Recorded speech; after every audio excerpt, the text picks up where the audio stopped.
বিশ্ব ইজতেমাকে ঘিরে নিরাপত্তা ব্যবস্থা আগের তুলনায় সুদৃঢ় করা হয়েছে বলে জানিয়েছেন পুলিশের মহাপরিদর্শক বাহারুল আলম।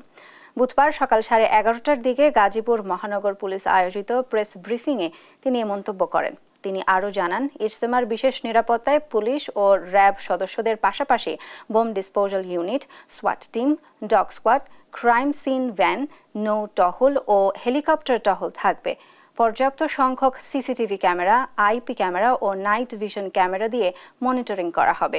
এছাড়া প্রতিটি খিত্তায় পোশাকে এবং সাদা পোশাকে পুলিশ মোতায়েন থাকবে। পুরো ইজতেমা ময়দান নিরাপত্তার চাদরে ঢাকা থাকবে। ইজতেমা ময়দান পরিদর্শনে গিয়ে বয়ান মঞ্চ ও বিদেশি খিত্তা পরিদর্শন করেন তিনি।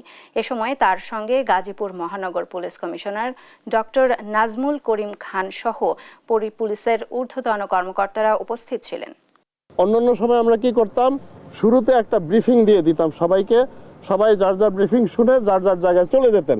এবার কিন্তু ব্রিফিং দিয়ে আমরা শেষ করিনি, আমরা আবার এই যে একটা প্রিন্টেড বুকও তাদের হাতে দিয়ে দিচ্ছি, সো দ্যাট তারা নিজেদের অংশটা বুঝেন, আবার পুরো দি হোল পিকচার একটা হোলিস্টিক ধারণা যেন প্রত্যেকের মাথায় থাকে।